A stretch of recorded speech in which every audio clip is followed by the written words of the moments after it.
샬롬. 8월 13일 이슬기도 오신 여러분 환영합니다. 우리 시편 103편 5절 암송하고 시작합시다. 좋은 것으로 내 소원을 만족하게 하사 내 청춘을 독수리같이 새롭게 하시는도다. 한 번 더 하겠습니다.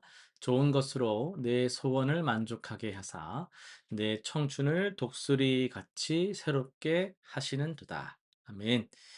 네, 오늘은 역대하 29장에서 32장입니다. 한 장씩 살펴보겠습니다. 이 히스기야가 왕위에 오르자마자 첫째 달에 성전 문을 열고 이 대대적인 정결 작업을 시작을 합니다. 이 아버지 아하스가 닫아버린 성전을 다시 열고 또 레위인들은 8일에 걸쳐 성소를 깨끗하게 하고 이 왕은 온 이스라엘을 위해 속죄제를 드립니다. 이 일이 갑자기 되었으나 하나님께서 백성을 위하여 예비하셨으므로라는 이 마지막 구절은 이 즉위하자마자 신속하게 이루어진 이 개혁이 결코 우연이 아니라 인간의 의지만이 아니라 하나님이 예비하신 일이었다라는 것을 우리에게 알려줍니다. 30장입니다. 히스기야가 북이스라엘까지 사람을 보내 유월절을 함께 지키자고 초청을 합니다. 이 대부분은 조롱하면서 비웃었지만 일부는 또 겸손히 응답하여 예루살렘으로 모여듭니다. 규례대로 자신을 정결하게 하지 못한 이들이 많았음에도 히스기야가 그들을 위해서 중보하니까 하나님이 그 기도를 들으시고 백성을 고치시죠. 솔로몬 때로부터 이러한 기쁨이 예루살렘에 없었더라. 이런 평가는 분열되었던 나라가 신앙으로 다시 하나 되는 감격을 좀 담아주고 있습니다. 31장으로 갑니다. 절기가 끝난 후 백성들이 이 자원하여서 각지의 우상을 부수고 히스기야는 제사장과 레위인의 반열을 정돈하며 11조와 예물의 체계를 세웁니다. 백성들이 드린 예물이 넘쳐나 방을 따로 마련해야 할 정도였다라는 기록을 볼 때 이 진실한 예배 개혁이 자연스럽게 풍성한 헌신으로 이어졌음을 우리에게 보여주고 있습니다. 32장입니다. 아수르 왕 사네립이 침공하여 하나님을 노골적으로 모독하지만 히스기야는 우리와 함께 하시는 이가 그와 함께하는 자보다 크니 라면서 백성을 격려하고 선지자 이사야와 함께 하늘을 향해 부르짖지요. 하나님은 천사를 보내 아수르 군대를 치시고 기적적인 구원을 베푸십니다. 그러나 병에서 나은 후 또 히스기야의 마음이 교만해지고 바벨론 사신들 앞에서 자기 부를 좀 막 이렇게 자랑하다가 하나님의 시험을 받는 장면도 보게 되는데 이것은 위대한 신앙에 가진 사람에게도 이 성공 이후의 교만이라는 마지막 관문이 남아 있구나. 이걸 우리에게 보여주고 있습니다.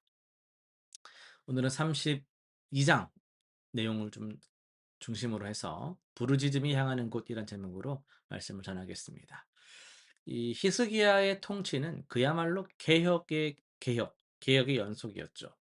이 성전을 정결하게 하고 흩어진 백성을 다시 불러 모으고 예배 체계를 바로 세웠기 때문입니다. 그런데 이 모든 신실한 수고 뒤에 성경은 뜻밖의 문장으로 32장을 열죠. 이 모든 충성된 일을 한 후에 아수르 왕 사네립이 유다에 들어와서 그러니까 신앙의 개혁을 이루었다라고 해서 '이야 우리 교회 진짜 참 좋다.' 그런 은혜의 감격에 막 있다고 해서 이 위기가 사라지는 것은 아니었다라는 거예요. 오히려 가장 신실하게 하나님을 섬기던 바로 그때 가장 큰 위협이 찾아왔기 때문입니다. 이 히스기야의 초기 대응은 지혜로웠습니다. 물 근원을 막고 성벽을 보수하며 무기를 준비했습니다. 그러나 그가 백성 앞에서 한 말은 군사 전략이 아니라 신학적 선언이었습니다. 우리와 함께 하시는 이가 그와 함께하는 자보다 크니 그와 함께하는 자는 육신의 팔이요 우리와 함께 하시는 이는 우리의 하나님 여호와시라. 이 히스기야는 준비하면서도 그 준비의 근거가 자신의 군사력이 아니라 하나님이심을 분명하게 했습니다. 그런데 사내립의 공격은 무력이 아니라 말로 시작이 돼요. 그의 신하들은 성벽 위 백성들이 들을 수 있도록 유다 방언으로 크게 외치면서 하나님을 조롱합니다. "너희 하나님이 너희를 내 손에서 건지겠느냐?" 막 이렇게 하는 거죠. 이것은 뭐 단순한 심리전이 아니라 신성 모독이었죠.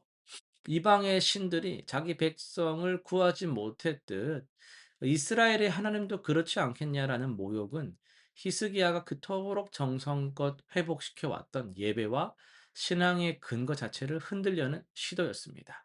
바로 이 순간 본문의 절정이 나타나는데요. 20절입니다. 이러므로 히스기야 왕이 아모스의 아들 선지자 이사야와 더불어 하늘을 향하여 부르짖어 기도하였더니, 그러니까 히스기야가 사내립의 모욕에 맞서 택한 방법은 반박이나 논쟁, 그런 협상 이런 모양이 아니었고요. 그는 하늘을 향해 부르짖었습니다.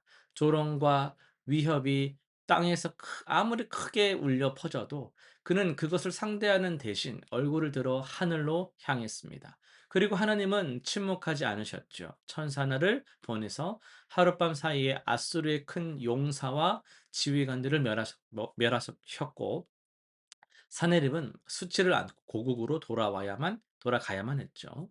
이 사건이 놀라운 것은 승리의 방식에 있는 겁니다. 유다 백성은 단 한 번의 전투도 치르질 않았어요.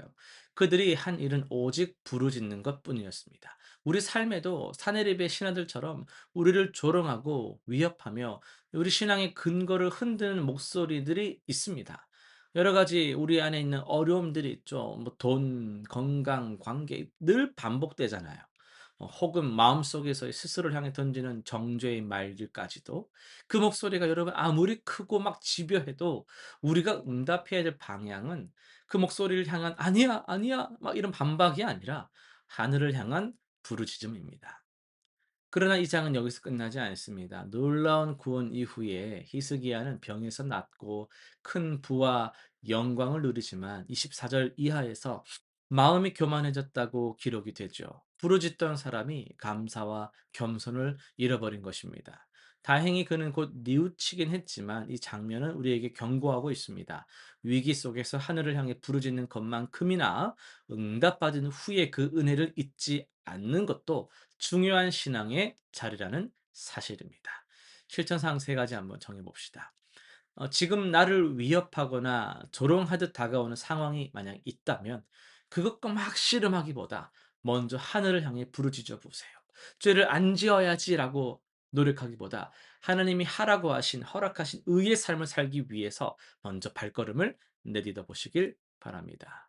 과거에 응답받은 기도나 이겨낸 위기를 한번 떠올리면서 그때 그 은혜에 대한 감사를 또 새롭게 한번 회복하시길 바랍니다. 세 번째는요. 신앙의 열심을 낸 후에 찾아오는 교만, 이걸 우리가 경계해야 합니다. 이걸 경계하면서 하루의 끝에 '아 그래도 오늘 좀 괜찮았어.' 막 이런 식으로 교만해지는 것이 아니라 또 겸손하게 하나님께만 영광 돌려드리는 시간을 꼭 가지시길 바랍니다. 기도하고 마치겠습니다.